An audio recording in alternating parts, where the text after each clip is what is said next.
राम राम, नमस्कार जी सभी को। ओम शिवाय नमस्तुभ्यम।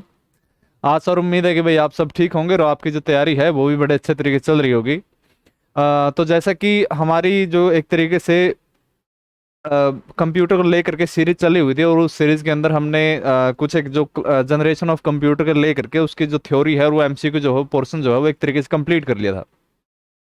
उसके बाद जो आज का हमारा टॉपिक होगा वो टॉपिक होगा आपका classification of computer. Classification of computer. ठीक है जी। कि भाई कंप्यूटर का जो वर्गीकरण है कि जो भी एक तरीके से भाई आपके जो कंप्यूटर प्रयोग किए जाते हैं वो कौन से प्रकार के कंप्यूटर होते हैं, उनकी श्रेणी क्या है, उनको अलग अलग तरीके से विभाजित किस प्रकार से किया जाता है। तो हम जितने भी एक तरीके से कंप्यूटर प्रयोग करते हैं, कंप्यूटर आपके कुछ भी, जैसे आपका नॉर्मल फोन है वो भी एक प्रकार का क्या है, वो एक प्रकार का कंप्यूटर ही है। और जैसे आपका मतलब नॉर्मल लैपटॉप है या आईपैड है या टैब है या फिर एक तरीके से मतलब डेस्कटॉप है, तो ये सारी चीज़ें किसके अंदर इंक्लूड होती है? ये सारी चीज़ें आपके कंप्यूटर के अंदर इंक्लूड होती है। और जैसे कंप्यूटर तो भाई आपके और भी अनेक हैं। जैसे रिसर्च सेंटर के अंदर, वैज्ञानिक संस्थानों के अंदर बेसिकली सुपर कंप्यूटर जो है वो एक तरीके से प्रयोग किए जाते हैं।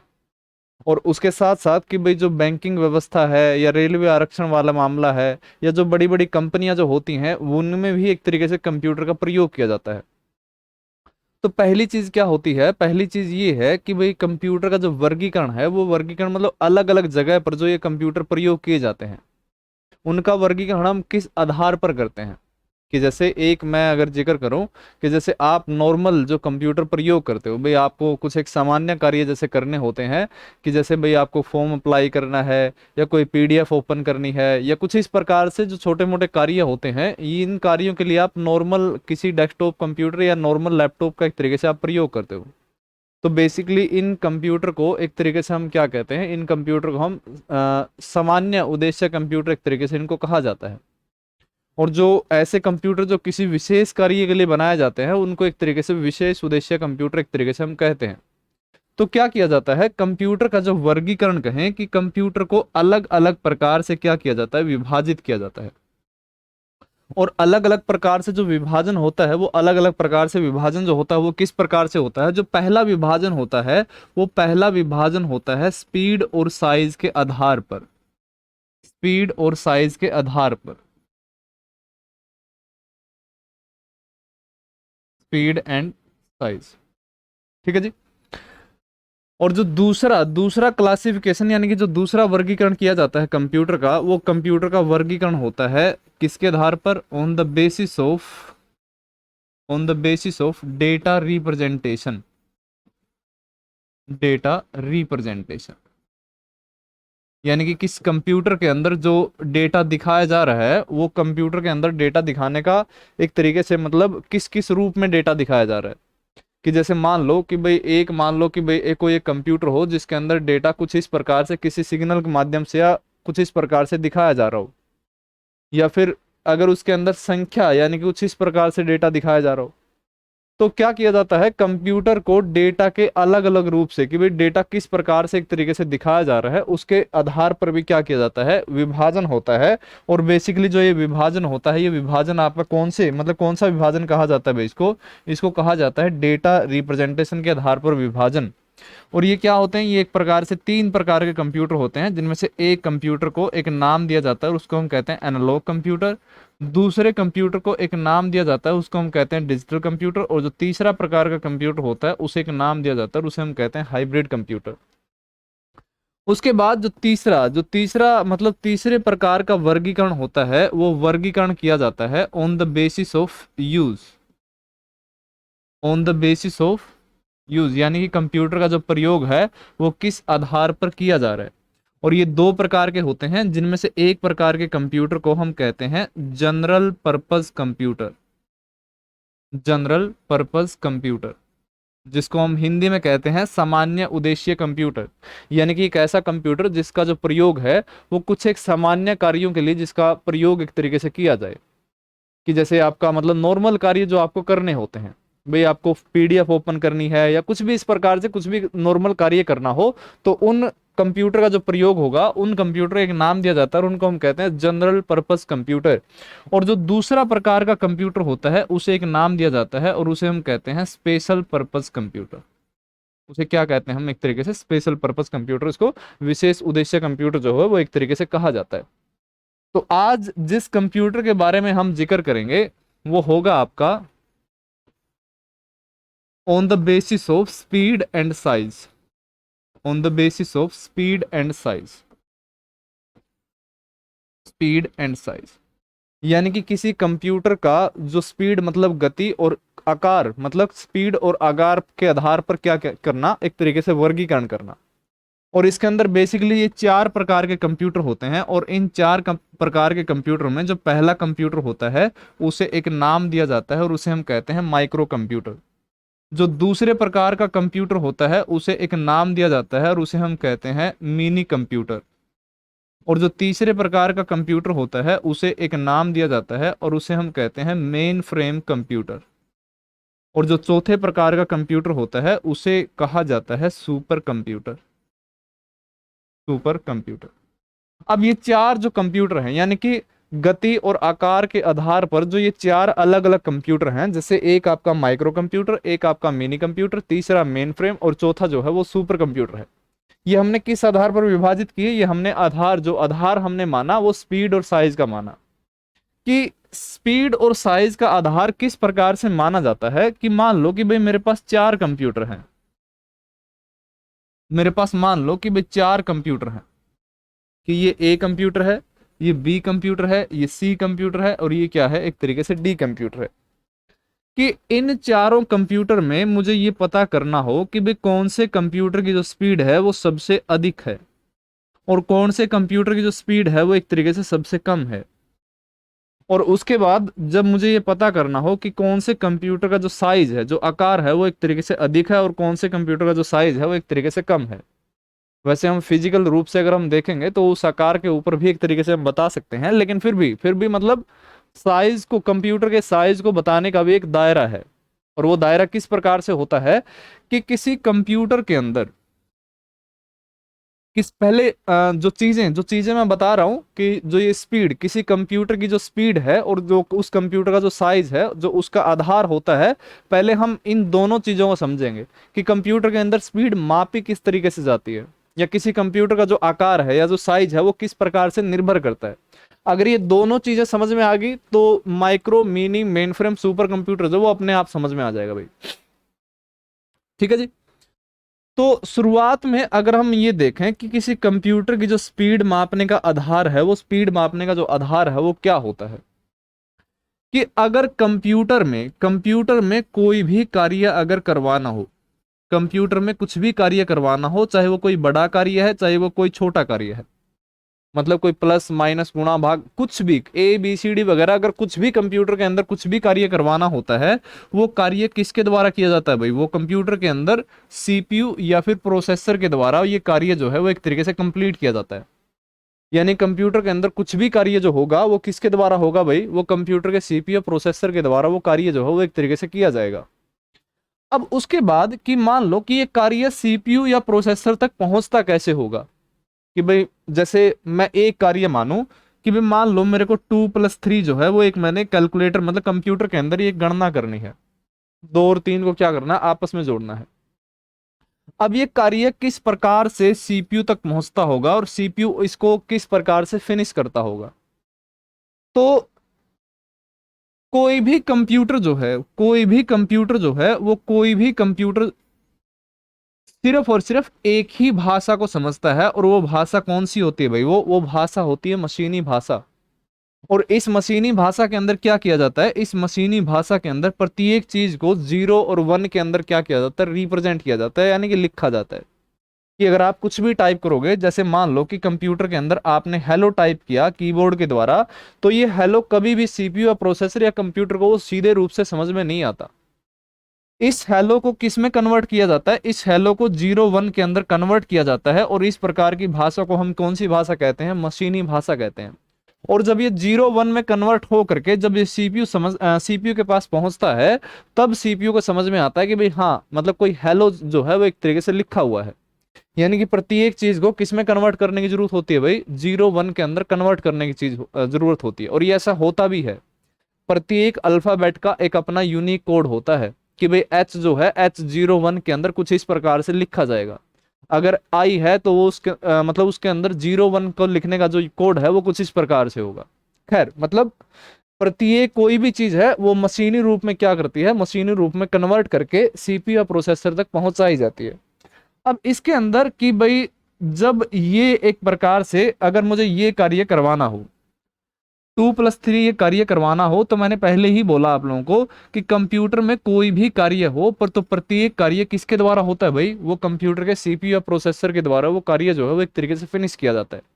लेकिन सीपीयू तक वो कार्य किसके रूप में आना चाहिए, कौन सी भाषा के रूप में आना चाहिए, वो मशीनी भाषा के रूप में आना चाहिए। और मशीनी भाषा के अंदर प्रत्येक चीज किसके अंदर कन्वर्ट होती है भाई, 0 1 के अंदर कन्वर्ट की जाती है।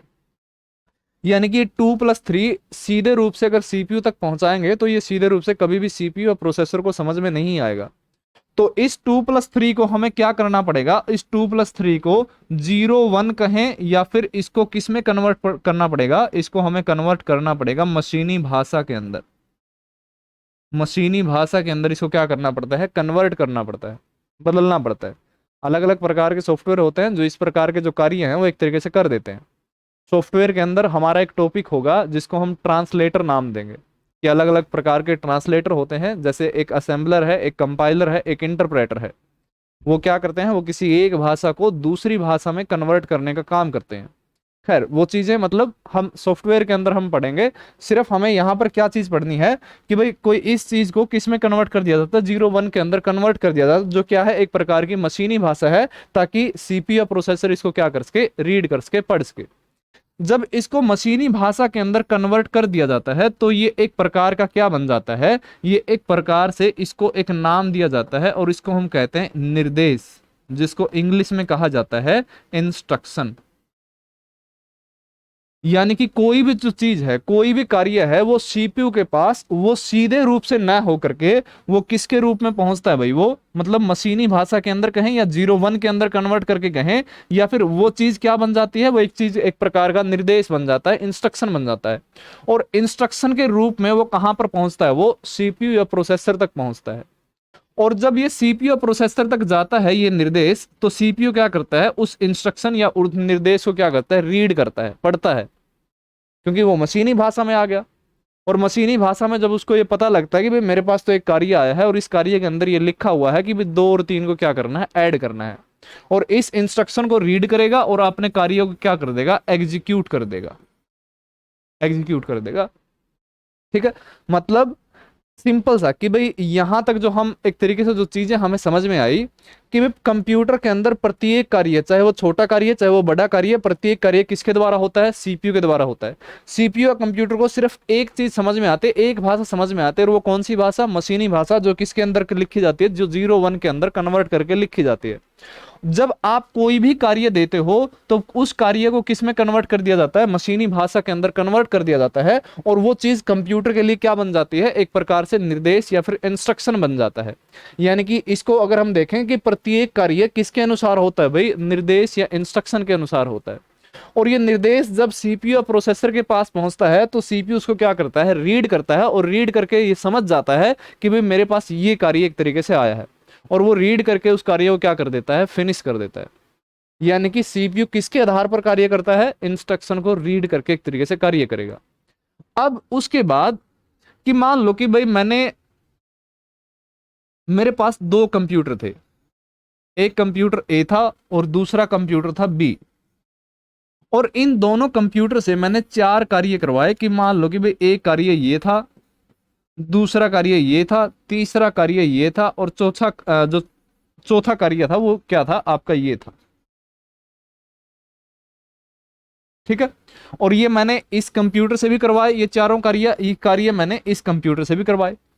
अब फिर वही बात कि भाई कोई भी कार्य पहुंचेगा, कोई भी कार्य इस कंप्यूटर तक आएगा, तो कार्य करने की जिम्मेदारी किसकी होगी? सीपीयू की होगी। यहां भी जिम्मेदारी किसकी होगी? सीपीयू की होगी। और जब ये सीपीयू के पास पहुंचेगा तो ये सीपीयू के पास किसके रूप में पहुंचता है भाई? निर्देश या फिर इंस्ट्रक्शन के रूप में पहुंचता है, जैसे मैंने यहां पर आप लोगों को बताया। और ये कार्य भी किसके रूप में आएगा? इंस्ट्रक्शन या निर्देश के रूप में आएगा। ये कार्य भी किसके रूप में आएगा? इंस्ट्रक्शन या निर्देश के रूप में आएगा। और ये कार्य भी बिल्कुल डिट्टो इंस्ट्रक्शन या निर्देश के रूप में इसके पास आएगा। और बिल्कुल डिट्टो उसी तरीके से कि भाई अगर इन्हीं कार्यों, मतलब डिट्टो सेम कार्य इस कंप्यूटर के अंदर करवाए जाएंगे तो ये भी किसके रूप में पहुंचेंगे भाई? ये भी निर्देश या इंस्ट्रक्शन के रूप में पहुंचेंगे। और ये भी किसके रूप में पहुंचेगा? इंस्ट्रक्शन या निर्देश के रूप में। ये भी किसके? निर्देश के रूप में। ये भी क्या होगा? निर्देश के रूप में एक तरीके से पहुंचेगा। अब बी कंप्यूटर ने क्या किया कि भाई बी कंप्यूटर के साथ ये जो चारों कार्य आए और ये चारों निर्देश के रूप में कार्य बी कंप्यूटर के पास आए, तो बी कंप्यूटर एक सेकंड में 3 निर्देशों को एक तरीके से क्या कर पाया? रीड कर पाया। कि भाई ये एक सेकंड के अंदर 3 निर्देशों को क्या कर पाया? रीड कर पाया। लेकिन जो ए कंप्यूटर था, ए कंप्यूटर ने क्या किया? ए कंप्यूटर ने एक सेकंड के अंदर इन चारों निर्देशों को क्या कर लिया? रीड कर लिया। और कोई भी कार्य किसके अनुसार फिनिश होता है? निर्देशों को रीड करके। यानी कि अगर उसने एक सेकंड में 4 निर्देशों को पढ़ लिया तो उसने कितने कार्य खत्म कर दिए भाई? 4 कार्य एक तरीके से खत्म कर दिए। और कितनी सेकंड में? एक सेकंड के अंदर उसने खत्म कर दिए। उसी प्रकार से जो ये बी कंप्यूटर है कि भाई इसने एक सेकंड के अंदर 3 निर्देश पढ़े, तो ये कितने कार्य खत्म करेगा? 3 कार्य जो है खत्म कर पाएगा। अब कोई एक व्यक्ति है जो एक सेकंड के अंदर 3 काम कर रहा है और कोई दूसरा व्यक्ति है जो एक सेकंड के अंदर 4 काम कर रहा है, तो हम क्या कहेंगे कि भाई किसकी स्पीड ज्यादा होगी? कंप्यूटर ए की जो स्पीड है वो एक तरीके से ज्यादा होगी। अब मेरे ख्याल से कुल मिलाकर जो ये स्पीड वाला मामला है, वो स्पीड वाला मामला जो है वो एक तरीके से आप लोगों को समझ में आ गया होगा कि किसी भी कंप्यूटर की जो स्पीड है, किसी भी कंप्यूटर की स्पीड मापने का जो आधार होता है, वो आधार क्या होता है भाई? कि उस कंप्यूटर के अंदर कितनी कैपेसिटी है, उस कंप्यूटर के अंदर जो प्रोसेसर या सीपीयू लगा हुआ है उसकी कितनी ताकत है कि भाई वो एक सेकंड के अंदर कितने इंस्ट्रक्शन जो है वो रीड कर सकता है या पढ़ सकता है। क्योंकि प्रत्येक कार्य किसके अनुसार होगा? निर्देशों या फिर इंस्ट्रक्शन को रीड करने के बाद ही कार्य होगा। तो इस तरीके से कि किसी भी कंप्यूटर की स्पीड का जो आधार होता है, वो स्पीड का आधार क्या होता है भाई? वो निर्देश होता है। और इस आधार पर अगर किसी कंप्यूटर की स्पीड मापनी हो तो वो अलग अलग तरीके से मापी जाती है, जिसमें जो एक प्रकार की स्पीड होती है उसे हम कहते हैं आईपीएस। और जो ये आईपीएस का अर्थ होता है, इसे कहा जाता है इंस्ट्रक्शन पर सेकेंड। इंस्ट्रक्शन पर सेकेंड। और जो दूसरा होता है ये होता है आपका के आईपीएस, जिसे कहा जाता है किलो इंस्ट्रक्शन पर सेकेंड। किलो इंस्ट्रक्शन पर सेकेंड। यानी कि कोई ऐसा कंप्यूटर हो जिसके अंदर हजार की संख्या के जो इंस्ट्रक्शन है वो एक सेकंड के अंदर क्या कर दिया जाए? कंप्लीट कर दिया जाए या रीड कर दिया जाए। उसके बाद फिर एक और स्पीड बनती है और उस स्पीड का नाम होता है MIPS, जिसे कहा जाता है मिलियन इंस्ट्रक्शन पर सेकेंड। मिलियन इंस्ट्रक्शन पर सेकेंड। यानी कि जो क्या कर रहा हो, मतलब लगभग 10 लाख जो इंस्ट्रक्शन है वो एक सेकंड के अंदर रीड कर रहा हो। उसके बाद एक और कंप्यूटर की स्पीड बनती है जिसे कहा जाता है GIPS, जिसका अर्थ होता है गीगा इंस्ट्रक्शन पर सेकेंड। गीगा इंस्ट्रक्शन पर सेकेंड। और ये गीगा मतलब बिलियन, कि अगर कोई ऐसा कंप्यूटर हो जो बिलियन की संख्या में मतलब बिलियंस के अंदर एक सेकंड के अंदर बिलियन इंस्ट्रक्शन को एग्जीक्यूट कर रहा हो या रीड कर रहा हो, तो उस कंप्यूटर की स्पीड को क्या कहा जाता है? उस कंप्यूटर की स्पीड को कहा जाता है GIPS, जिसका अर्थ होता है गीगा इंस्ट्रक्शन पर सेकेंड। और जो MIPS होता है उसका अर्थ क्या होता है? मिलियन इंस्ट्रक्शन पर सेकेंड।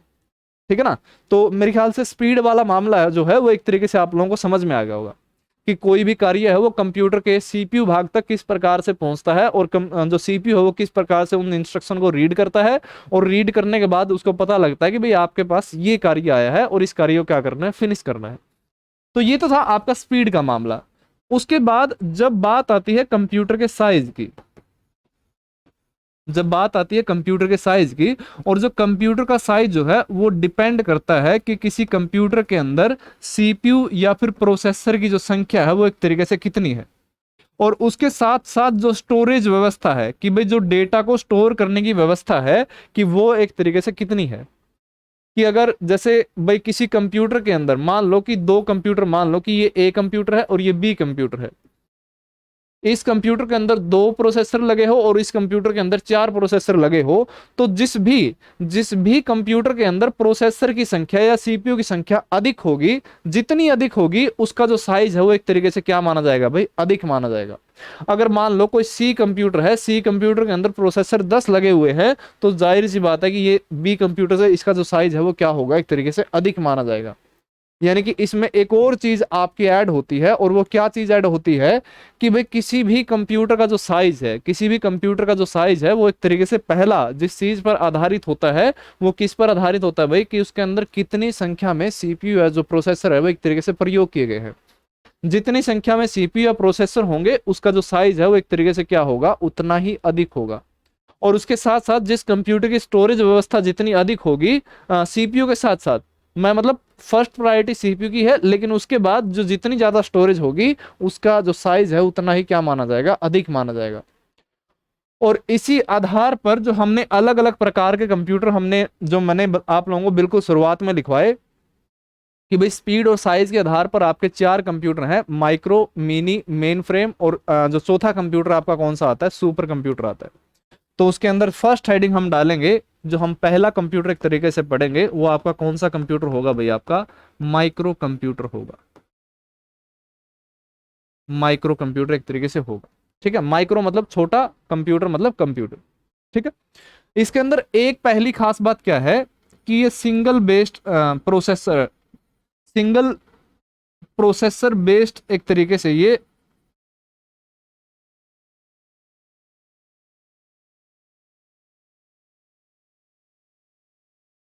यानी कि ये एक प्रकार का ऐसा कंप्यूटर होता है जिसके अंदर प्रोसेसर जो है वो एक तरीके से एक ही होता है।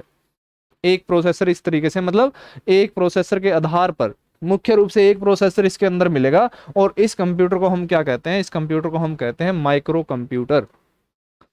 लेकिन इसके अंदर एक खास बात ये है कि माइक्रो कंप्यूटर का मतलब अगर हम कार्य का दृष्टिकोण देखें, माइक्रो कंप्यूटर का अगर हम कार्य का दृष्टिकोण देखें कि माइक्रो कंप्यूटर बेसिकली सबसे ज्यादा सामान्य कार्यों के लिए इसका सबसे ज्यादा प्रयोग होता है। सामान्य कार्य कौन से, कि जैसे मान लो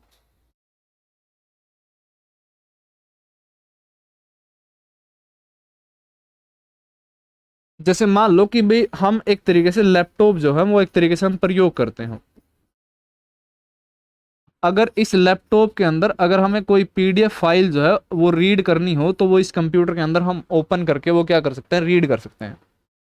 अगर मुझे कोई डॉक्यूमेंट फाइल बनानी हो तो मैं क्या कर सकता हूँ, एमएस वर्ड के अंदर एमएस वर्ड नाम का सॉफ्टवेयर ओपन करके वो फाइल जो है वो एक तरीके से बना सकता हूँ। अगर मुझे एक्सेल सीट बनानी हो तो एक्सेल सीट के अंदर की भाई जैसे एमएस एक्सेल को ओपन करके मैं क्या कर सकता हूँ, एक प्रकार से वो सीट जो है वो एक तरीके से बना सकता हूँ।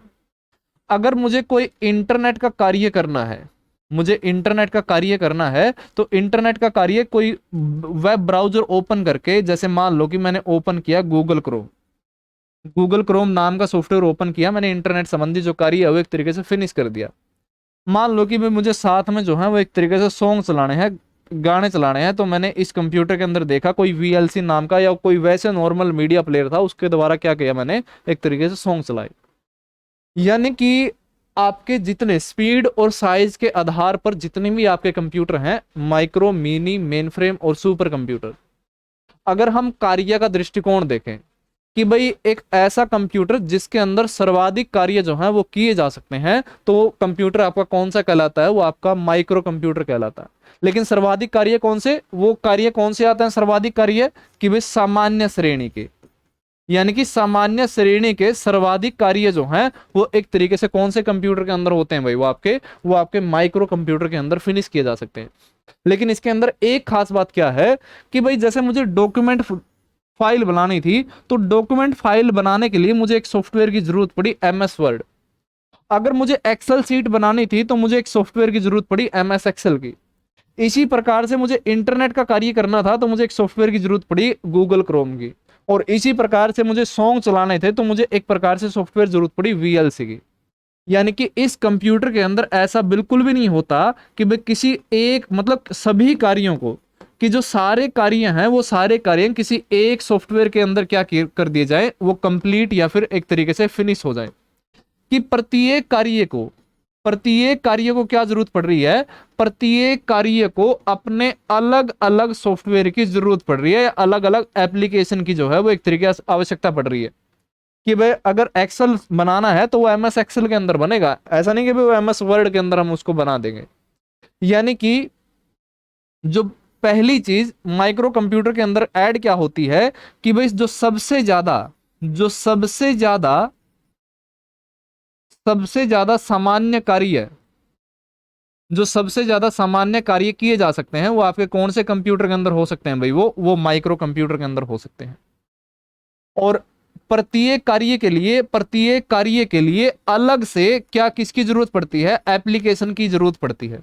तो इसमें एक और लाइन ऐड क्या होती है कि जो सबसे ज्यादा एप्लीकेशन या फिर सबसे ज्यादा जो सॉफ्टवेयर है वो भी आपके कौन से कंप्यूटर के अंदर प्रयोग होते हैं, वो भी आपके माइक्रो कंप्यूटर के अंदर प्रयोग होते हैं।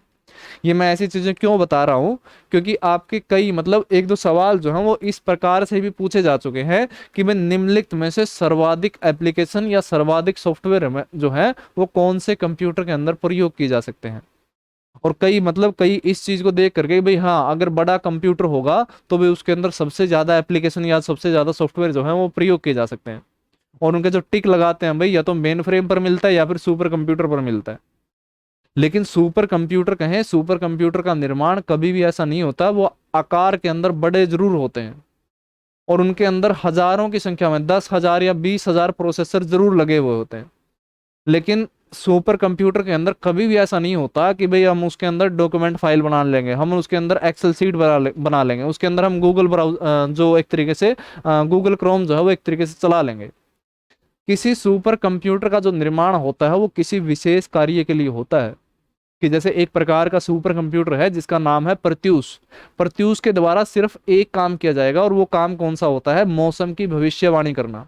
अगर उसके अंदर हम ये सोचें कि भाई चलो कोई बात नहीं हम बैठे हुए हैं कि उसके अंदर इंस्टाग्राम चला लें या फेसबुक चला लें, ऐसा बिल्कुल भी नहीं होता। कि जितने बड़े बड़े कंप्यूटर हैं, इन बड़े बड़े कंप्यूटर का जो निर्माण होता है वो किसी विशेष कार्य को करने के लिए किया जाता है। जो आपके ये बचे हुए सामान्य कार्य हैं कि भाई आपको इंस्टाग्राम चलाना, आपको व्हाट्सअप चलाना, आपको फेसबुक चलाना, आपको इंटरनेट का कुछ कार्य करना है, आपको डॉक्यूमेंट फाइल बनानी है, आपको पीडीएफ फाइल ओपन करनी है, तो जो ये सारे कार्य हैं, इस सारे कार्यों के लिए आपका कौन सा कंप्यूटर प्रयोग होता है भाई, आपका माइक्रो कंप्यूटर एक तरीके से प्रयोग होता है। और ये जितने भी कार्य हैं, ये जितने भी कार्य जो होते हैं वो कोई एक व्यक्ति भाई एक तरीके से इन कार्यों को करता है। तो इन कंप्यूटर को एक और नाम दिया जाता है, इन कंप्यूटर को हम कहते हैं पर्सनल कंप्यूटर। इनको हम कौन से कंप्यूटर कहते हैं भाई, इनको हम एक नाम देते हैं, इनको हम कहते हैं पर्सनल कंप्यूटर। यानी कि माइक्रो कंप्यूटर का एक और नाम क्या आता है, आपका पर्सनल कंप्यूटर एक तरीके से इसका नाम आता है। और अगर मैं इसके एग्जाम्पल की श्रेणी में आपको बताऊं कि भाई कौन से एग्जाम्पल जो हैं जो आपके मतलब इस श्रेणी के अंदर आते हैं जिनको माइक्रो कंप्यूटर कहा जा सकता है, कि उनमें से एक कंप्यूटर है आपका स्मार्टफोन, यानी कि जो आप मोबाइल फोन जो है वो एक तरीके से प्रयोग करते हो। एक आपका पामटॉप, पाम मतलब हथेली, जो हथेली मतलब ऐसे कंप्यूटर जो हथेली के ऊपर रख करके चलाए जाते हैं। फिर आता है आपका लैपटॉप, लैप मतलब गोदी, जो गोदी में रख करके चलाया जाता है। फिर आता है आपका डेस्कटॉप, डेस्क मतलब टेबल की, जो डेस्कटॉप के ऊपर रख करके चलाया जाता है। फिर आता है आपका वर्क स्टेशन, वर्क मतलब कार्य, स्टेशन मतलब जिस जगह पर हम कार्य करते हैं। यानी कि जो बड़ी बड़ी कंपनियां होती हैं, बड़ी बड़ी कंपनियां के अंदर जो कर्मचारी कार्य करते हैं तो उनके लिए क्या होते हैं, एक प्रकार के विशेष कंप्यूटर होते हैं। हालांकि वो माइक्रो कंप्यूटर की श्रेणी के अंदर आते हैं, लेकिन उनको क्या कहा जाता है, उनको वर्क स्टेशन एक तरीके से नाम दिया जाता है। उसके बाद आपका मैकबुक, उसके बाद आपका मतलब आईपैड, अगर हम कहें आईपैड कहें या फिर टैबलेट कहें या टैब कहें, तो ये जो इस प्रकार के जो कंप्यूटर हैं वो इस प्रकार के कंप्यूटर आपके कौन सी श्रेणी के अंदर आते हैं, इस प्रकार के कंप्यूटर आपके मतलब माइक्रो कंप्यूटर की श्रेणी के अंदर आते हैं। और अगर मैं इनकी एक इमेज आप लोगों को दिखाऊं कि माइक्रो कंप्यूटर जो है, माइक्रो कंप्यूटर की भाई जैसे एक मतलब मैं आप लोगों को वैसे एक इमेज दिखाऊं कि आपका जो डेस्कटॉप कंप्यूटर है, डेस्कटॉप कंप्यूटर जिसे हम पर्सनल कंप्यूटर कहते हैं, वो आपका कौन सी श्रेणी के अंदर आता है? वो आपका माइक्रो कंप्यूटर की श्रेणी के अंदर आता है। पीडीए जिसे कहा जाता है पर्सनल डिजिटल असिस्टेंट, पीडीए क्या होता है कि भाई जैसे जो पुराने समय में चाइनीज फोन आते थे, उन चाइनीज फोन के साथ एक स्टिक आती थी, और उस स्टिक के अंदर कि भाई उसके ऊपर कुछ भी कार्य करना होता तो उसके ऊपर हम टच करके क्या कर सकते थे? कार्य कर सकते थे। तो इस प्रकार के कंप्यूटर जो है वो एक प्रकार से माइक्रो कंप्यूटर आते हैं, और पीडीए की जो फुल फॉर्म आती है वो पर्सनल डिजिटल असिस्टेंट आती है भाई। कुछ एक जो फुल फॉर्म है वो भी आप क्या कीजिए, वो भी आप जरूर ध्यान में रखिएगा, ताकि कई बार अगर आपके जो सवाल हैं वो सीधे रूप से मतलब फुल फॉर्म से पूछ ले जाए। उसके बाद स्मार्टफोन है, आईपैड या टैबलेट है, या मैक है, या लैपटॉप है, या पाम टॉप है, जो ये सारी है वो सारे आपके कौन सी श्रेणी के अंदर आते हैं? ये सारे आपके माइक्रो कंप्यूटर के अंदर आते हैं। अब अगर जैसे पीडी का आकार देखें, या माइक्रोफोन स्मार्टफोन का आकार देखें, या टैब का आकार देखें, या फिर आपका लैपटॉप का आकार देखें,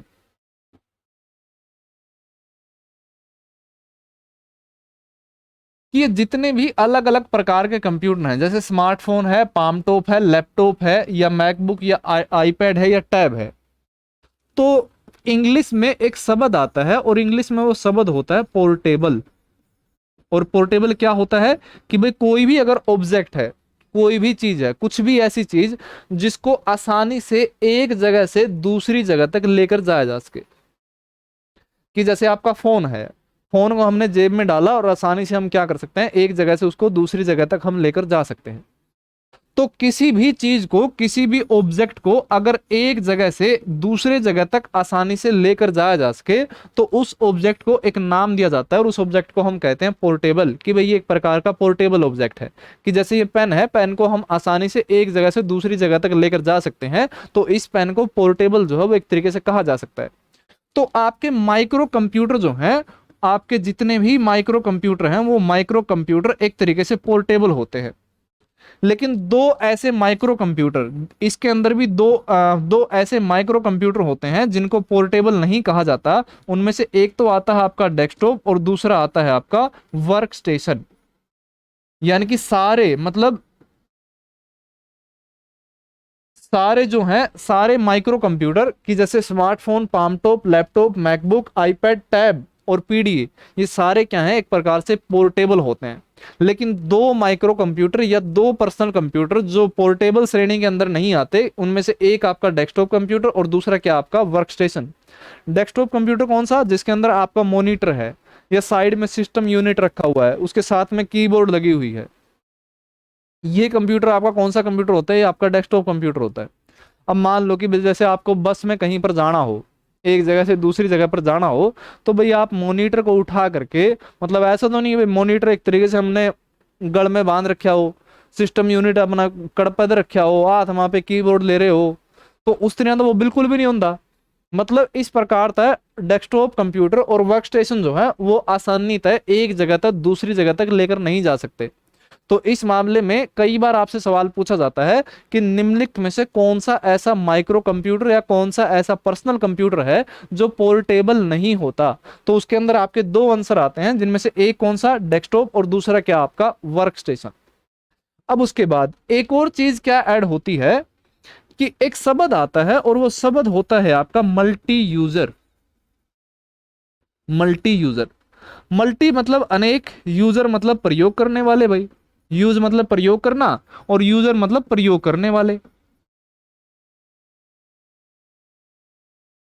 कि भाई कोई एक ऐसा ऑब्जेक्ट हो, कोई भी एक ऐसी चीज हो जिसको कई व्यक्तियों के द्वारा प्रयोग किया जाता है, कई व्यक्तियों के द्वारा प्रयोग किया जाता है, तो बेसिकली उस ऑब्जेक्ट को एक नाम दिया जाता है, और उसको हम कहते हैं मल्टी यूजर ऑब्जेक्ट। और इसका कंप्यूटर के साथ किस प्रकार से हमें पढ़ना है, किस कंप्यूटर के साथ किस प्रकार से हमें कंपैरिजन करना है, कि जो आपका वर्क स्टेशन है, वर्क स्टेशन आपका माइक्रो कंप्यूटर की श्रेणी के अंदर कहें या फिर पर्सनल कंप्यूटर की श्रेणी के अंदर, ये जरूर आता है। लेकिन बाकी के जितने भी कंप्यूटर हैं, डेस्कटॉप, पामटॉप, लैपटॉप, ये बाकी के जितने भी कंप्यूटर हैं, इनके अगर स्पीड की और स्टोरेज की व्यवस्था अगर हम देखें, तो स्पीड और स्टोरेज जो है वो वर्क स्टेशन कंप्यूटर के अंदर थोड़ी सी अधिक होती है। थोड़ी सी क्या होती है? अधिक होती है। और इस स्पीड या स्टोरेज का इस प्रकार से फायदा उठाया जाता है कि कई बार कैफेटेरिया के अंदर क्या कर दिया जाता है, कैफेटेरिया के अंदर एक वर्क स्टेशन जो है, वो वर्क स्टेशन कंप्यूटर जो है वो एक तरीके से लगा दिया जाता है। और इस वर्क स्टेशन से कई जो मॉनिटर हैं, कई मॉनिटर जो हैं वो एक तरीके से क्या कर दिए जाते हैं भाई, कनेक्ट कर दिए जाते हैं। और कई मॉनिटर जोड़ने का कारण क्या होता है कि भाई एक मॉनिटर है, एक मॉनिटर के ऊपर ये व्यक्ति कार्य कर रहा हो, दूसरे मॉनिटर पर दूसरा व्यक्ति काम कर रहा हो, तीसरे मॉनिटर पर तीसरा व्यक्ति काम कर रहा हो, और चौथे मॉनिटर पर चौथा व्यक्ति एक तरीके से काम कर रहा हो। यानी कि ये कंप्यूटर एक ही है, लेकिन मॉनिटर जो है वो एक तरीके से कई कनेक्ट कर दिए, ताकि कई व्यक्ति जो है वो एक तरीके से इसका एक टाइम पर यूज कर पाए। तो इस मामले में वर्क स्टेशन को लेकर के एक और चीज ऐड क्या होती है कि वर्क स्टेशन एक प्रकार का माइक्रो कंप्यूटर जरूर है, लेकिन इस माइक्रो कंप्यूटर को एक नाम दिया जाता है। और ये कौन सी श्रेणी का माइक्रो कंप्यूटर है भाई, ये मल्टी यूजर श्रेणी का माइक्रो कंप्यूटर है। और इसी के अंदर एक नाम मतलब एक लाइन और क्या ऐड होती है, एक सवाल और क्या जुड़ता है कि भाई कौन सा ऐसा पर्सनल कंप्यूटर या कौन सा ऐसा माइक्रो कंप्यूटर है जो मल्टी यूजर कंप्यूटर या मल्टी यूजर सिस्टम होता है। तो वो माइक्रो कंप्यूटर की श्रेणी में एक ही आता है, और वो एक कौन सा आता है भाई, आपका वर्क स्टेशन आता है। ठीक है, पोर्टेबल आपके दो नहीं होते, जो एक आपका डेस्कटॉप और एक आपका वर्क स्टेशन। और वर्क स्टेशन क्या, एकमात्र माइक्रो कंप्यूटर जो क्या है, मतलब कि जिसको एक समय पर कई व्यक्ति प्रयोग कर सकते हैं। तो इसको क्या कहा जाता है, इसको एक तरीके से मल्टी यूजर जो है वो एक तरीके से कहा जाता है।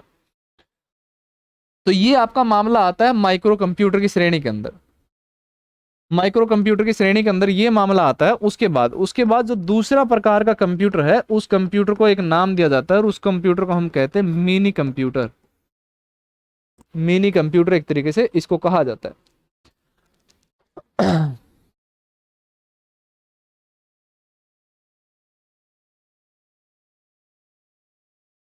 मिनी कंप्यूटर क्या होता है, मिनी कंप्यूटर के अंदर जो सीपीयू या प्रोसेसर की संख्या और जो स्टोरेज है,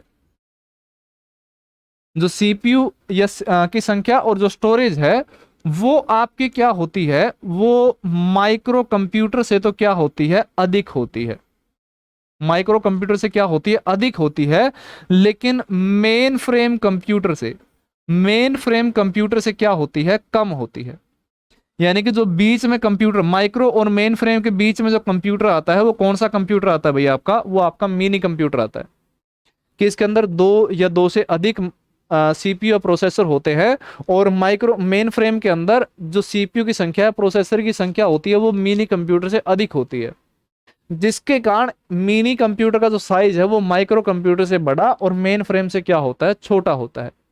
तो इस मामले में मिनी कंप्यूटर को एक और नाम दिया जाता है, और इसको कहा जाता है मिड रेंज कंप्यूटर। इसको क्या कहा जाता है भाई, इसको मिड रेंज कंप्यूटर भी एक तरीके से कहा जाता है। और इसके अंदर कहें कि भाई जो इसका साइज और स्टोरेज है वो माइक्रो कंप्यूटर से अधिक और मेन फ्रेम कंप्यूटर से क्या होता है, कम होता है। यानी कि ये बीच में आता है। अब इसके साथ साथ कि भाई मिनी कंप्यूटर के अंदर जो चीजें मैंने आप लोगों को बताई, ये एक प्रकार का क्या है, मतलब मिड रेंज कंप्यूटर एक तरीके से इसको कहा जाता है। और इसके साथ साथ कि भाई अगर इसके स्पीड का जिक्र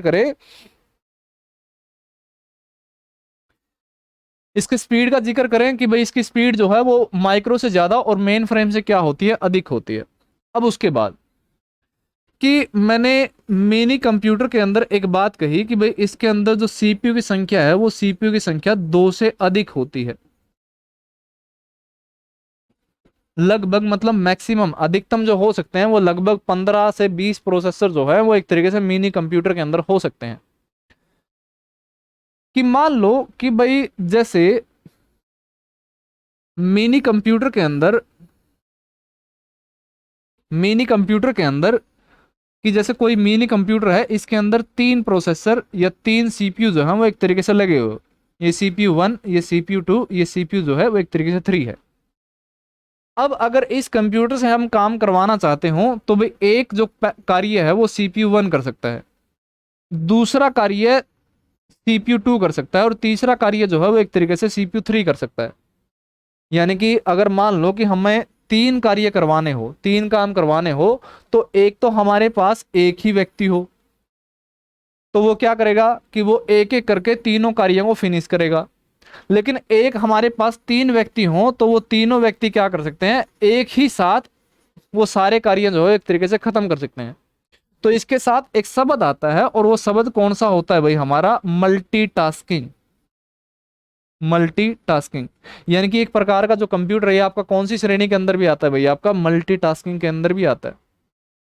खैर मतलब ये मामला माइक्रो कंप्यूटर से भी जुड़ा हुआ होता है, लेकिन वो आज के वर्तमान कंप्यूटर के आज के जो वर्तमान माइक्रो कंप्यूटर बनाए जा रहे हैं उनके अंदर माइक्रो प्रोसेसर की संख्या जो होती है वो एक तरीके से अधिक होती है। जैसे क्वाड है, ओक्टा कोर, अगर ये शब्द आप लोगों ने सुनने को मिले हो, जिनका मैं जब कंप्यूटर के जब हम हार्डवेयर पढ़ेंगे तो उनके अंदर मैं आपको बताऊंगा कि भाई ये क्वाड कोर क्या होता है, ये ओक्टा कोर क्या होता है, ये ड्यूअल कोर क्या होता है।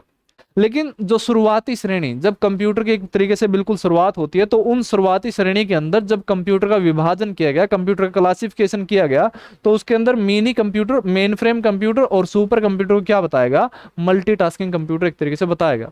और मल्टीटास्किंग क्या होता है, जो एक समय पर क्या कर सके, अनेक कार्यों को फिनिश कर सके। अब उसके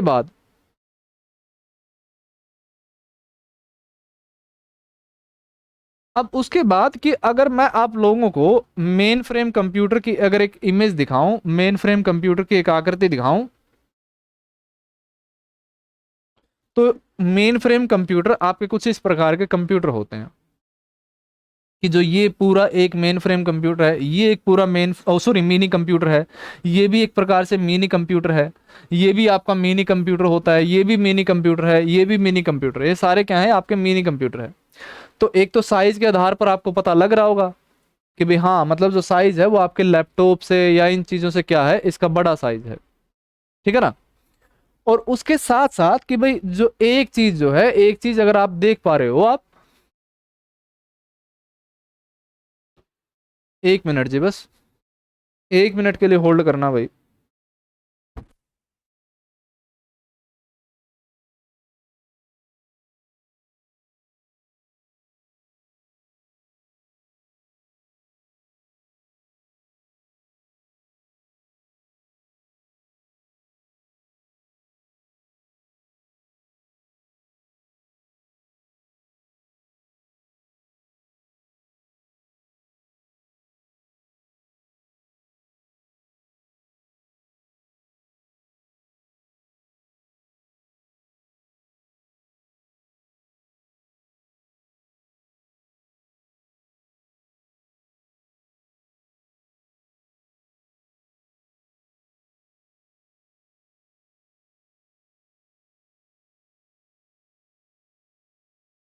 माफी चाहूंगा भाई, थोड़ा सा लाइट को लेकर के थोड़ी सी समस्या थी, तो एक बार इसको कंटिन्यू करते हैं कि मिनी कंप्यूटर के अंदर अगर हम ये देखें कि भाई ये जो आकार, मतलब ये एक प्रकार के क्या है, आपके मिनी कंप्यूटर है, कि अगर हम किसी भी कंप्यूटर के ऊपर कार्य करते हैं, किसी भी कंप्यूटर के अंदर अगर हम कार्य करते हैं, तो उस कंप्यूटर के अंदर क्या चल रहा है, तो अगर वो चीजें हमें देखनी हो तो उसके लिए हम किस चीज का प्रयोग करते हैं भाई, मॉनिटर का एक तरीके से प्रयोग करते हैं कि भाई हाँ, इस कंप्यूटर के अंदर ये जो चीजें हैं वो एक तरीके से चल रही है।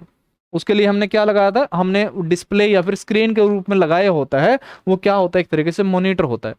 लेकिन अगर आप मिनी कंप्यूटर देख रहे होंगे कि भाई जैसे ये अगर मिनी कंप्यूटर है, इसके अंदर कहीं भी आपको डिस्प्ले या मॉनिटर जो है वो एक तरीके से दिखाई नहीं देता, कि जैसे ये है, इसके अंदर कोई मिनी कंप्यूटर मतलब डिस्प्ले या मॉनिटर जो है वो एक तरीके से प्रयोग नहीं होता।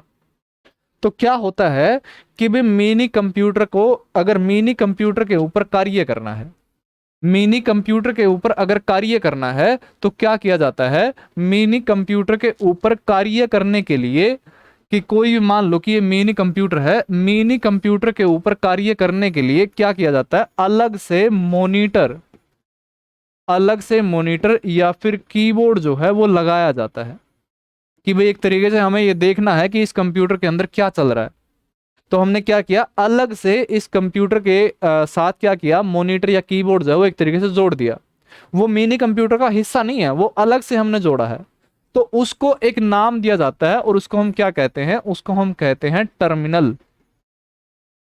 टर्मिनल यानी कि इसके अंदर एक और चीज क्या ऐड होती है कि भाई अगर अगर हमें मिनी कंप्यूटर के ऊपर कुछ भी कार्य करना होगा तो वो कार्य किसकी सहायता से होता है भाई? वो कार्य होता है टर्मिनल की सहायता से। और टर्मिनल क्या कि भाई इस मिनी कंप्यूटर के साथ मॉनिटर और कीबोर्ड एक तरीके से कनेक्ट कर देना, तो वो क्या कहलाता है? वो एक तरीके से टर्मिनल जो है वो एक तरीके से कहलाता है। तो इसी के साथ कि इसके अंदर एक और चीज क्या ऐड होती है कि मिनी कंप्यूटर को अगर प्रयोग करना है तो हम किस आधार पर, किस चीज के आधार पर हम उसका प्रयोग कर पाते हैं भाई? टर्मिनल के आधार पर हम उसका प्रयोग कर पाते हैं।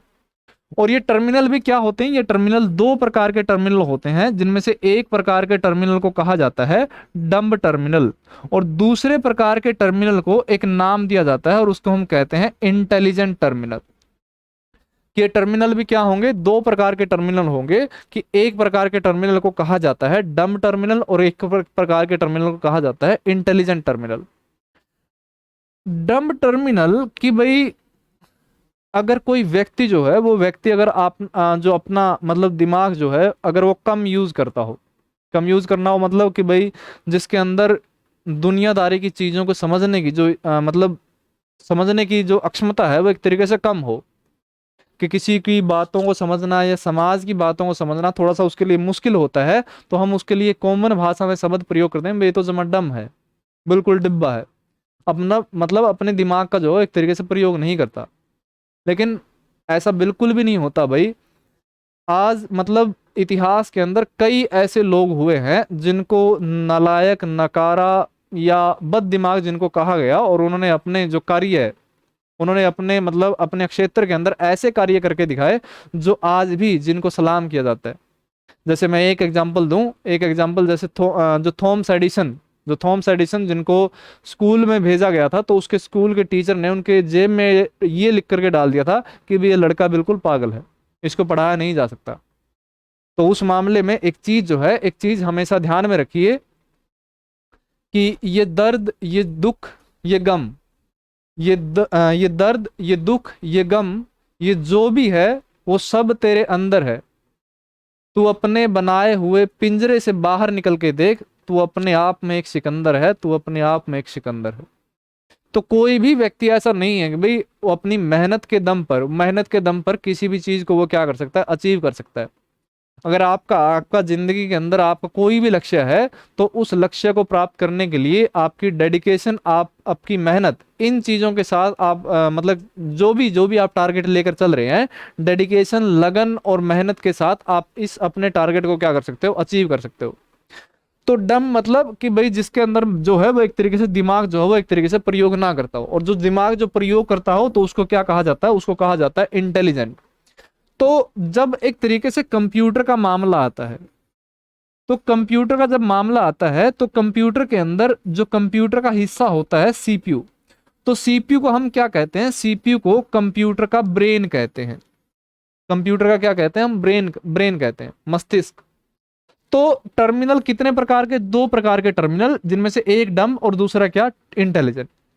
कि डम टर्मिनल कौन सा? कि भाई अगर किसी कंप्यूटर का दिमाग निकाल दिया जाए तो वो कंप्यूटर क्या बन जाएगा? वो कंप्यूटर एक प्रकार से डम कंप्यूटर बन जाएगा। अगर किसी कंप्यूटर का मतलब सीपीयू निकाल दिया, ब्रेन निकाल दिया, तो वो कंप्यूटर क्या बन गया? डम टर्मिनल बन गया। तो एक ऐसा टर्मिनल जिसके अंदर सिर्फ और सिर्फ आपके मॉनिटर और कीबोर्ड शामिल हो, जिसके अंदर आपके क्या हो? कीबोर्ड और मॉनिटर शामिल हो, सीपीयू इसके अंदर शामिल ना किया जाए, तो उस प्रकार के टर्मिनल को हम क्या कहते हैं? उस प्रकार के टर्मिनल को हम कहते हैं डम टर्मिनल।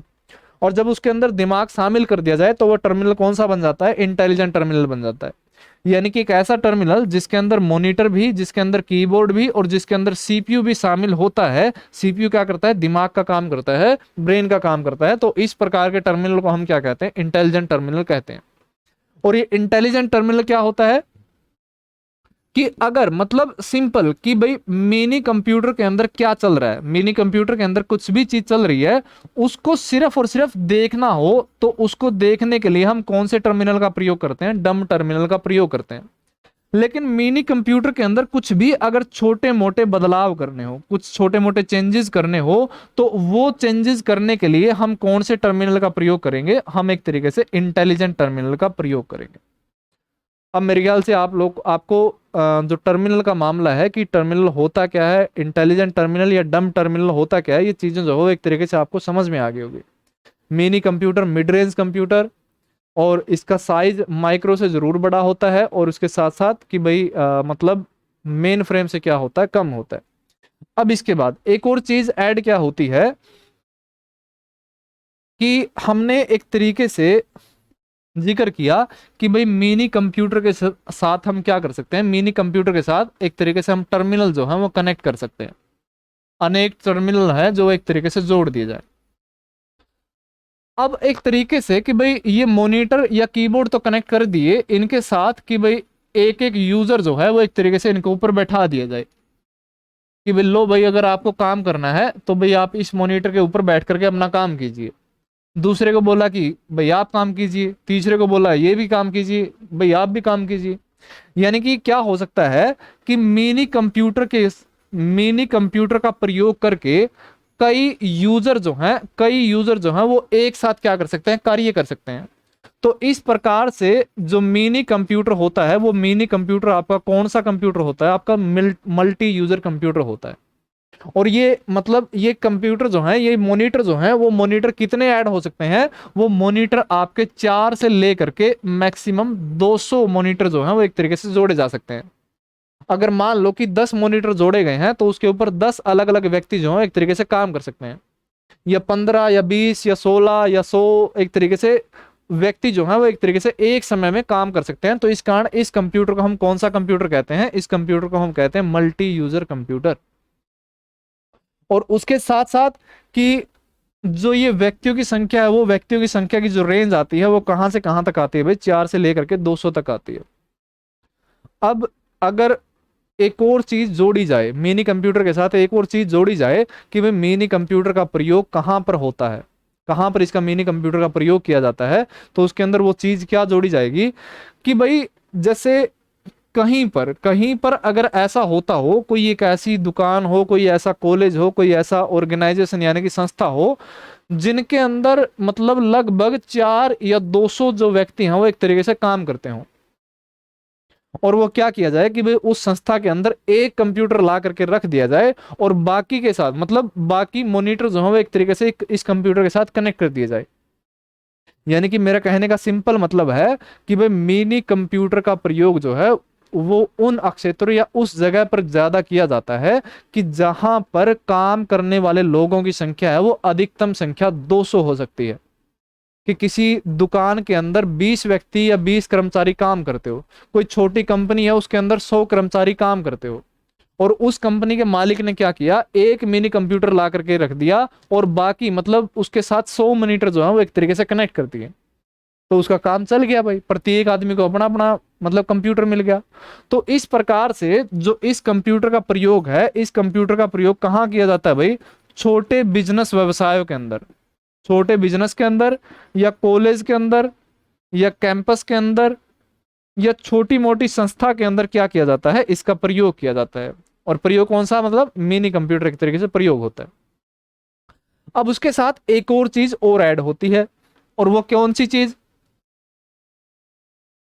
कि कंप्यूटर जो है वो कंप्यूटर एक प्रकार से दो प्रकार के कंप्यूटर होते हैं, जिनमें से एक कंप्यूटर को नाम दिया जाता है, एक कंप्यूटर को हम कहते हैं क्लाइंट कंप्यूटर और दूसरे कंप्यूटर को हम कहते हैं सर्वर कंप्यूटर।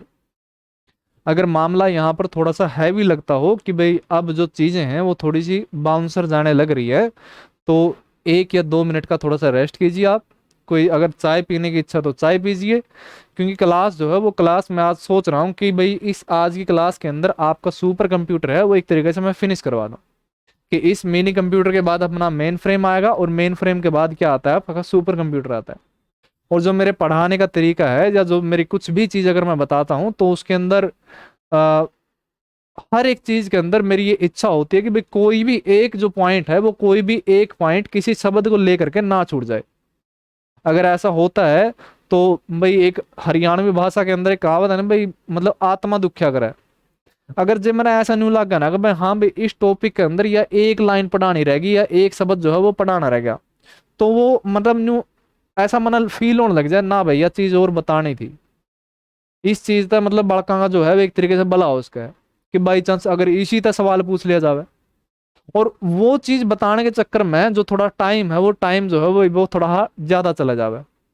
तो इस मामला में कि भाई मैं एक तरीके आपसे मतलब सॉरी या माफी मांगो कि भाई टाइम जो है वो मेरे इस कारण से, मेरे मतलब उन चीजों को ज्यादा एक तरीके से डीप में बताने के कारण बताओ आप, या अच्छे तरीके से समझाने के मामले में कहो कि भाई वो टाइम जो है वो टाइम थोड़ा सा ज्यादा चला जावे, तो उसके लिए मैं माफी मांगता हूँ। लेकिन यकीन मानिए कि आप अगर इस तरीके से पढ़ोगे या इस तरीके से उन चीजों को समझोगे तो वो चीजें आपको लंबे समय तक याद रहेगी। अगर आपको थोड़ी सी थकान फील होती है, थकावट फील होती है, तो बीच में 5 मिनट या 10 मिनट का रेस्ट कीजिए। कोई चाय पीने की अगर इच्छा है तो चाय पीजिए, और चाय पीने के साथ साथ फिर उसको क्या कर दीजिए, आप कंटिन्यू कर दीजिए। चलिए जी आगे बढ़ते हैं कि दो प्रकार के कंप्यूटर, जिनमें से एक प्रकार के कंप्यूटर को हम क्या कहते हैं, क्लाइंट कंप्यूटर कहते हैं। दूसरे प्रकार के कंप्यूटर को हम क्या नाम देते हैं, सर्वर कंप्यूटर उसको कहते हैं। कि जैसे ये मान लो कि ये हमारा मिनी कंप्यूटर है, और मिनी कंप्यूटर किसी एक छोटी ही कंपनी के अंदर वो मिनी कंप्यूटर जो है वो एक तरीके से ला कर रख दिया।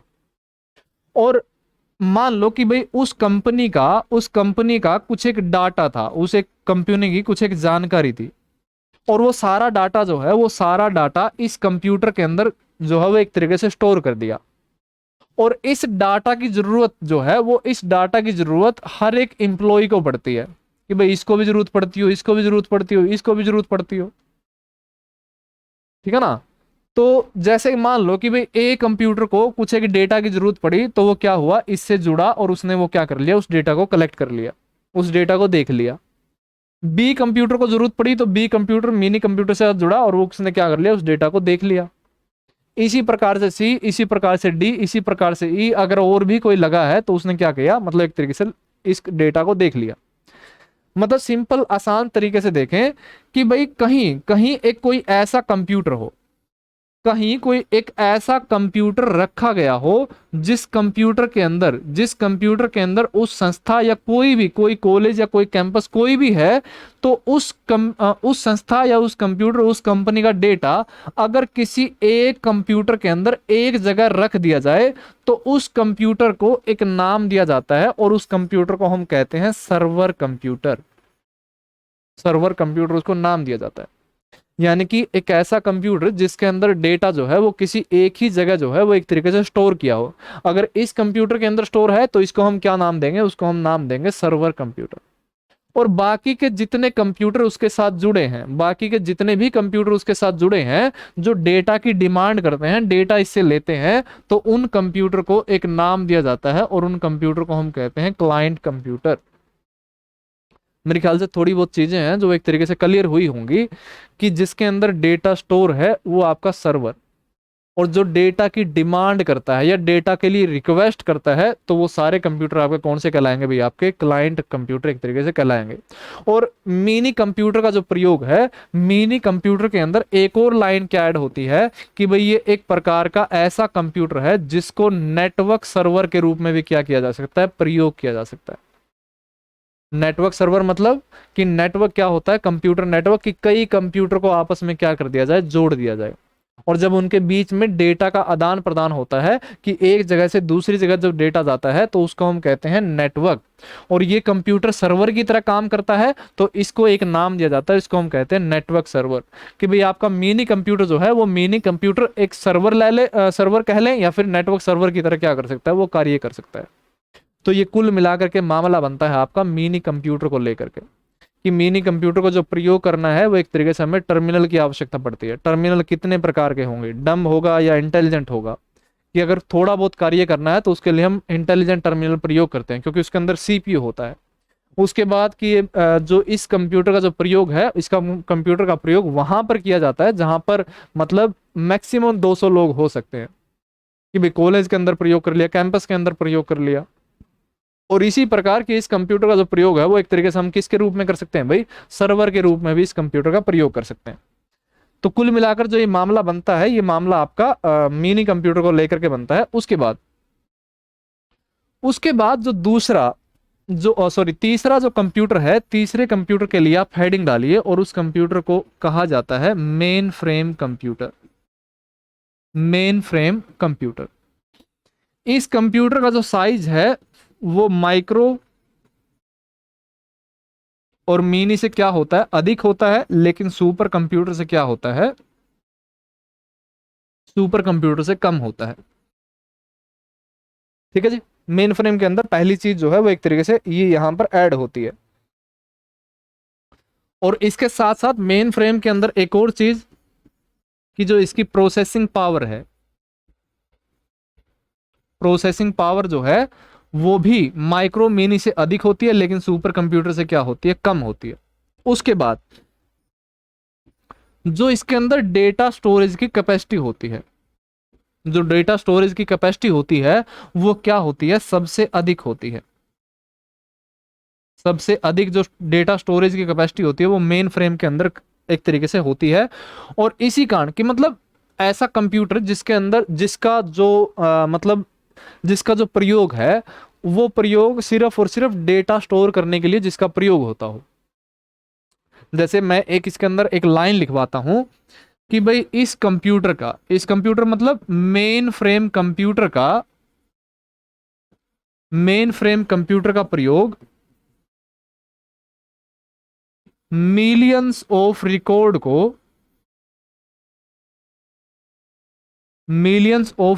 को स्टोर करने के लिए होता है। स्टोर करने के लिए होता है। अब ये मिलियन ऑफ रिकॉर्ड कहां से आया, किस चीज का आया? जैसे मान लो कि कोई एक ऐसी जगह हो या कोई एक ऐसी मतलब फील्ड हो, एक ऐसी कार्य करने की श्रेणी हो जिसके अंदर रिकॉर्ड जो है वो एक तरीके से ज्यादा जो स्टोर किया जाता हो। जैसे मैं एक कॉमन एग्जांपल लूं, टेलीकॉम कंपनियां जो होती हैं, टेलीकॉम कंपनियों के अंदर कोई भी टेलीकॉम कंपनी लगा लो, जैसे जियो लगा लो, एयरटेल लगा लो या फिर वोडाफोन लगा लो, कि आप किसी भी टेलीकॉम कंपनी का जब सिम कार्ड खरीदने जाते हो, जब आप सिम कार्ड खरीदने जाते हो तो सिम कार्ड खरीदने से पर वो क्या करता है, वो कुछ एक डिमांड करता है आपसे कि भाई एक तो आप क्या कीजिए, आप अपना आधार कार्ड दीजिए, और एक क्या कीजिए भाई, आप अपना सुंदर सा फोटो दीजिए, क्योंकि आधार कार्ड पर थोड़ा बुंडा हुआ फोटो, आधार कार्ड वाला फोटो तो आप पे देन देखो नहीं, के करा पे अलग तो दूसरा फोटो देवा कि भाई मतलब एक सुथरा सा फोटो दो तेरा, और के करो आधार कार्ड दो। अगर उसके बाद भी कुछ एक और जरूरी चीजें हैं, कुछ एक और जरूरी डॉक्यूमेंट है, वो एक तरीके से आप दीजिए, और उसके बाद क्या मिलेगा आपको, एक तरीके से सिम कार्ड एक तरीके से मिलेगा। अब जो सिम प्रयोग करता है तो उस प्रयोग करने वाले व्यक्ति को हम क्या कहते हैं कि भाई उसको नाम दिया जाता है यूजर। और जो ये जानकारियां जमा करवाता है, आधार कार्ड, फोटो या कोई भी अगर डॉक्यूमेंट जमा करवाता है तो उसको नाम दिया जाता है, उसको हम कहते हैं या तो यूजर रिकॉर्ड या फिर यूजर डॉक्यूमेंट। यूजर डॉक्यूमेंट एक तरीके से उसको कहा जाता है। अब कोई भी टेलीकॉम कंपनी लगा लो कि प्रत्येक टेलीकॉम कंपनी के करोड़ों की संख्या में यूजर होते हैं, करोड़ों की संख्या में एक तरीके से प्रयोग करने वाले होते हैं। अब करोड़ों की संख्या में यूजर है तो जाहिर सी बात है कि जो ये रिकॉर्ड भी है वो एक तरीके से क्या होगा, आपका करोड़ों की संख्या में होगा। तो जो ये मतलब इस प्रकार का रिकॉर्ड है, मतलब इस प्रकार का जो डेटा है, मैंने क्या बोला कि भाई एक ऐसा कंप्यूटर जो मिलियंस ऑफ रिकॉर्ड को स्टोर करने का काम करता हो। तो मतलब ये तो मैंने एक एग्जांपल लिया है। इसके साथ साथ कि भाई रिकॉर्ड को तो स्टोर करता ही है, उसके साथ साथ कि बैंकिंग प्रणाली कहें या फिर एक और चीज रेलवे आरक्षण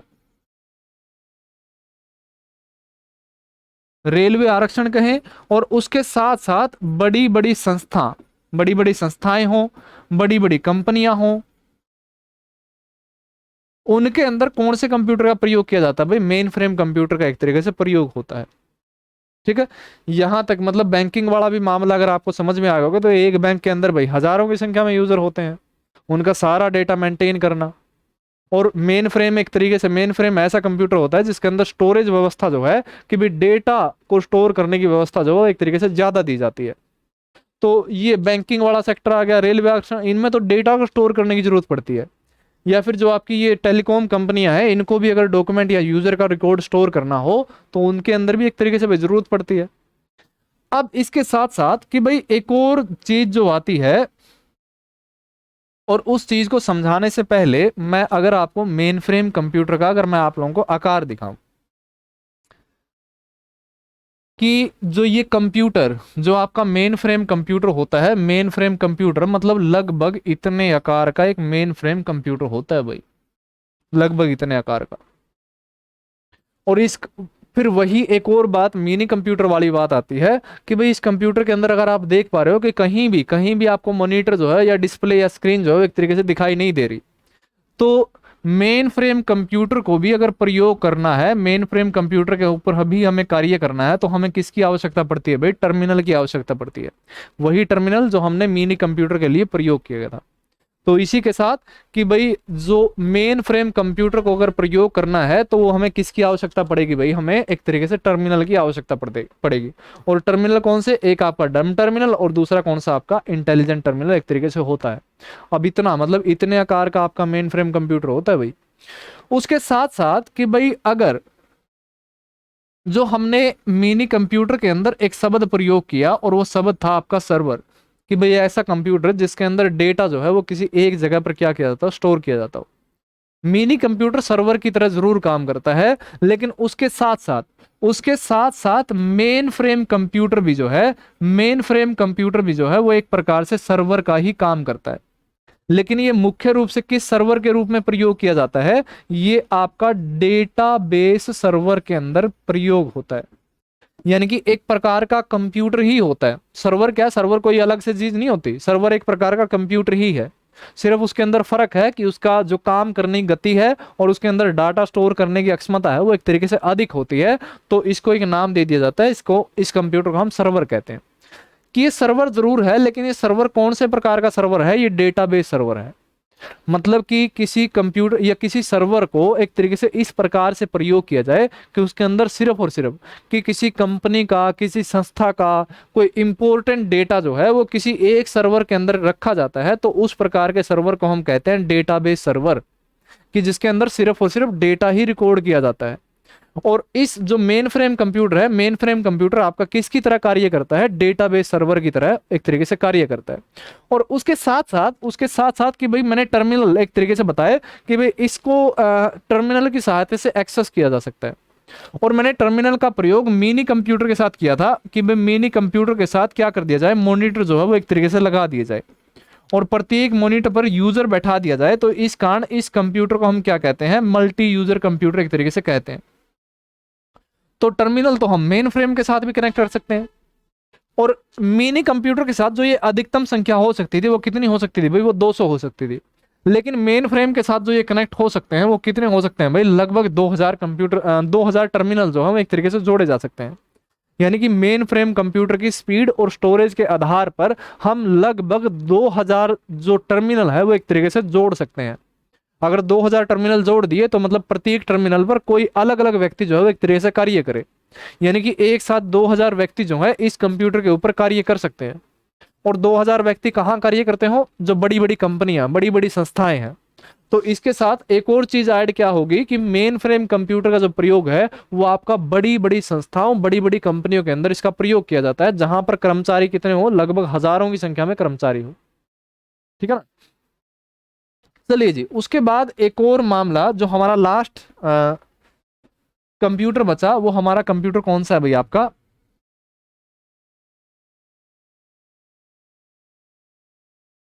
सुपर कंप्यूटर। सुपर कंप्यूटर, तो सुपर कंप्यूटर के अंदर भाई हजारों की संख्या में सीपीयू प्रयोग होते हैं। और हजारों की संख्या में अगर सीपीयू प्रयोग होते हैं तो जो इसका साइज है और इसकी जो स्पीड है वो एक तरीके से क्या होती है? ज्यादा होती है, बहुत ज्यादा। लेकिन सुपर कंप्यूटर के साथ एक चीज, पहली चीज क्या ऐड होती है कि इन कंप्यूटर का जो निर्माण है, इन कंप्यूटर को जो निर्माण होता है वो किसी विशेष कार्य के लिए इन कंप्यूटर को बनाया जाता है। कि भाई ये कार्य है जो है वो सिर्फ विशेष कार्य, जैसे मैं एक कंप्यूटर का नाम लूं कि भाई जो प्रत्यूष कंप्यूटर होता है, प्रत्यूष कंप्यूटर का निर्माण क्यों किया गया? क्योंकि मौसम का एक तरीके से मौसम की भविष्यवाणी करनी थी, तो इस प्रकार से इस कंप्यूटर का निर्माण किया गया। आपके जितने भी कंप्यूटर है, micro, mini, main frame, super computer, अगर आपसे ये सवाल पूछा जाए कि सर्वाधिक एप्लीकेशन या सर्वाधिक सॉफ्टवेयर जो है वो आपके कौन से कंप्यूटर के अंदर प्रयोग किए जाते हैं, तो आपके सर्वाधिक माइक्रो कंप्यूटर के अंदर प्रयोग होते हैं। जो ये बाकी के कंप्यूटर है, ये बाकी के कंप्यूटर तो बहुत ही महंगे कंप्यूटर होते हैं भाई। इनका जो निर्माण है वो निर्माण किसी विशेष कार्य को करने के लिए ही इनका निर्माण किया जाता है। अब उसके साथ भाई प्रत्यूष है, तो प्रत्यूष एक तरीके से मौसम की भविष्यवाणी करता है। अब इससे ठीक पहले जो हमने कंप्यूटर की स्पीड देखी थी, उस कंप्यूटर की जो स्पीड का आधार हमने मापा था वो हम इंस्ट्रक्शन के आधार पर हमने मापा था कि भाई सीपीयू के पास कोई भी अगर कार्य जाता है, वो कार्य किसके रूप में जाता है, इंस्ट्रक्शन या निर्देश के रूप में जाता है। और सीपीयू क्या करता है, उस इंस्ट्रक्शन को रीड करता है और फिर क्या करता है, वो एक तरीके से अपने कार्य जो है वो एक तरीके से फिनिश करता है। और इस आधार पर कंप्यूटर की स्पीड हमने अलग अलग देखी कि भाई एक इंस्ट्रक्शन पर सेकंड होता है, एक किलो इंस्ट्रक्शन पर सेकंड होता है, एक MIPS होता है, और एक जो है GIPS होता है, जिसको हमने अलग अलग पढ़ा। लेकिन जो सुपर कंप्यूटर की जो स्पीड है, वो सुपर कंप्यूटर की स्पीड कभी भी इंस्ट्रक्शन या निर्देश के आधार पर नहीं की जाती, या उसका जो आंकलन है वो निर्देश या इंस्ट्रक्शन के आधार पर नहीं होता। जो इसकी स्पीड है किसी भी मतलब सुपर कंप्यूटर की जो नॉर्मल स्पीड होती है, नॉर्मल स्पीड एक तरीके से फ्लॉप्स के अंदर मापी जाती है, फ्लॉप्स के अंदर मापी जाती है। फ्लॉप्स जिसका अर्थ होता है floating floating point floating point operation operation पर सेकंड पर सेकंड। ऑपरेशन मतलब अलग अलग प्रकार के कार्य, अलग अलग प्रकार के कार्य है। जैसे ये प्रत्यूष सुपर कंप्यूटर क्या काम करता है, प्रत्यूष सुपर कंप्यूटर काम करता है मौसम की भविष्यवाणी करना। अब अगर किसी मौसम की भविष्यवाणी करना हो तो हम किन किन चीजों का आंकलन लगाते हैं, बहुत सारी चीजें, बहुत सारी चीजें। जैसे कि भाई अभी टेम्परेचर कितना है, अभी हवा कौन सी दिशा में चल रही है, कल का टेम्परेचर क्या था, अभी ह्यूमिडिटी कितनी है, 1 सेकंड पहले कितनी थी, 2 सेकंड पहले कितनी थी, 1 घंटे पहले कितनी थी। इन सारी चीजों का अनुमान लगा करके, इन सारी चीजों की कैलकुलेशन करके फिर ये बताया जाता है कि भाई हाँ, जो आगे आने वाला मौसम होगा वो कुछ इस प्रकार का होगा। और जो ये आंकलन है, ये आंकलन लाखों की संख्या में हो जाते हैं। कि जैसे मान लो कि 1 सेकंड के अंदर, 1 सेकंड मतलब हर एक सेकंड के अंदर ह्यूमिडिटी को कैलकुलेट करना, हर 1 सेकंड के अंदर टेम्परेचर की गणना करना, हर 1 सेकंड के अंदर हवा मतलब विंड की डायरेक्शन देखना, और भी बहुत सी चीजें। तो इनको क्या किया जाता है, इनको इंक्लूड किया जाता है ऑपरेशन के अंदर। और इन सारे ऑपरेशन को, इन सारे कार्यों को एक साथ मिला करके, कि मतलब एक साथ मतलब ये देख करके कि भाई हाँ, मतलब ये टेम्परेचर है, ये उस सेकंड ये हवा चल रही थी, उन सारी चीजों को एक साथ जोड़ करके फिर ये निर्धारित होता है मौसम का भविष्य। और इस प्रकार से मतलब इस प्रकार के कार्य को हम क्या कहते हैं, फ्लोटिंग पॉइंट ऑपरेशन पर सेकंड। यानी कि लाखों के कार्य को, लाखों के ऑपरेशन को 1 सेकंड के अंदर समझ लेना, और समझ करके यानी कि उनको कंबाइन करके फिर ये बताना कि भाई हाँ, मौसम जो है वो इस प्रकार से होगा। मैं सिर्फ और सिर्फ प्रत्यूष के लिए जिक्र कर रहा हूँ ये, कि कई कार्यों को, कई लाखों कार्यों को मिला मतलब कंबाइन करके ये बताना कि भाई हाँ, ये एक तरीके से अगली जानकारी होगी। तो जो स्पीड मापी जाती है सुपर कंप्यूटर की, वो सुपर कंप्यूटर की जो स्पीड होती है वो किसके अंदर होती है भाई, आपकी फ्लॉप्स के अंदर होती है। और उसके बाद फिर एक और मामला होता है, जैसे टी फ्लॉप्स भी इसके अंदर स्पीड होती है भाई। टी फ्लॉप्स मतलब टी का अर्थ हो जाता है टेरा, टेरा फ्लोटिंग पॉइंट ऑपरेशन पर सेकंड। टेरा फ्लोटिंग पॉइंट ऑपरेशन पर सेकंड जो है वो एक तरीके से स्पीड हो जाती है। उसके बाद एक और स्पीड होती है जिसको हम कहते हैं पी फ्लॉप्स। जो पी का अर्थ हो जाता है वो होता है PETA, PETA floating point operation पर सेकंड जो है वो एक तरीके से स्पीड जो है वो हो जाती है भाई। समय कितना हो गया भाई, लगभग 1 घंटा जो 1 घंटा 14-15 मिनट एक तरीके से क्लास होगी, लेकिन फिर भी चलो कोई बात नहीं। जो टेरा होता है ये आपका 10⁻12, और ये पेटा जो होता है वो 10⁻15। यानी कि इतने ऑपरेशन को 1 सेकंड के अंदर अगर कोई सुपर कंप्यूटर फिनिश करता है तो उसकी स्पीड किसके अंदर मापी जाएगी भाई, आपकी टी फ्लॉप्स के अंदर मापी जाएगी। अगर 10⁻15 इतने ऑपरेशन 1 सेकंड के अंदर फिनिश करता है तो उसकी स्पीड किस में मापी जाएगी, पेटा फ्लोटिंग पॉइंट ऑपरेशन पर सेकंड के अंदर इसकी स्पीड जो है वो मापी जाती है। और इसके साथ साथ अगर प्रथम प्रथम सुपर कंप्यूटर की हम बात करें तो प्रथम सुपर कंप्यूटर 1976 के अंदर तैयार किया गया था, और इसका जो नाम रखा गया था वो नाम क्या रखा गया था भाई, क्रेवन एक तरीके से नाम रखा गया था। और जो सुपर कंप्यूटर का जो जनक माना जाता है, वो सुपर कंप्यूटर का जो जनक है वो सिमूर करे को सुपर कंप्यूटर का जनक माना जाता है। और भारत के अंदर बात करें, भारत के अंदर 1991 में प्रथम सुपर कंप्यूटर तैयार किया गया था, और उस सुपर कंप्यूटर का जो नाम रखा था वो नाम क्या रखा गया था भाई, परम 8000 एक तरीके से नाम रखा गया था। लेकिन आज वर्तमान समय में कई बहुत सारे कंप्यूटर हैं, जैसे ब्रह्मा है, परम 8000 है, परम 10,000 है, प्रत्यूष है, ये जो सारे कंप्यूटर हैं। और इसी के साथ अगर मैं मान लो कि भाई आपको एक सुपर कंप्यूटर अगर आप लोगों को दिखाऊं, जैसे मेन फ्रेम था, मेन फ्रेम भी किसके द्वारा एक्सेस किया जाता है, टर्मिनल की सहायता से एक्सेस किया जाता है।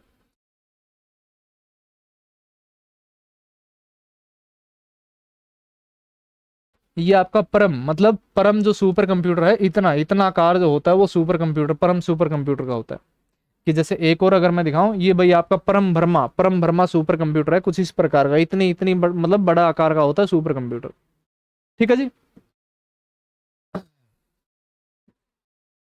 तो कुल मिलाकर के जो हमारा टाइप ऑफ कंप्यूटर को लेकर के, माइक्रो मिनी सुपर कंप्यूटर और मेन फ्रेम कंप्यूटर को लेकर के जो टोटल मामला हो सकता था वो ये एक प्रकार से ये मामला हो सकता था।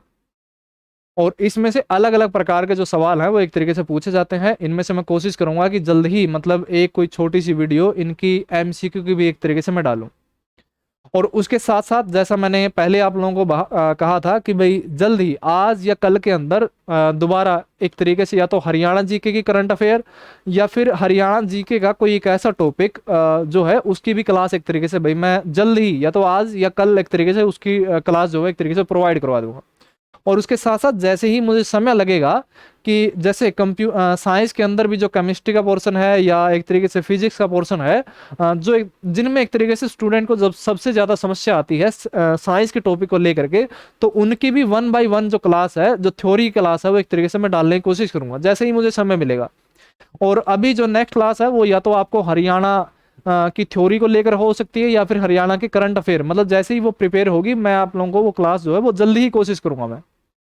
तो भाई मिलते हैं नेक्स्ट सेशन के अंदर। और आशा और उम्मीद है कि भाई आज का जो सेशन होगा यह आपको जरूर एक तरीके से पसंद आया होगा। और इसके साथ ही कि अगर आपको ये लगता है कि ये जानकारी जो है वो आपके लिए हेल्पफुल है, तो आप जो हमारे चैनल को और आगे भी मतलब इस प्रकार की अनेक प्रकार की जानकारी, अनेक प्रकार की चीज़ों को बड़े अच्छे तरीके से पढ़ने के लिए जो हमारा चैनल है the Haryanvi Umang GS centre, आप इसको सब्सक्राइब कीजिए, शेयर कीजिए, लाइक कीजिए और कमेंट कीजिए। तो सभी को नमस्कार भाई, जय हरियाणा, जय हरियाणवी, जय हिंद, जय भारत।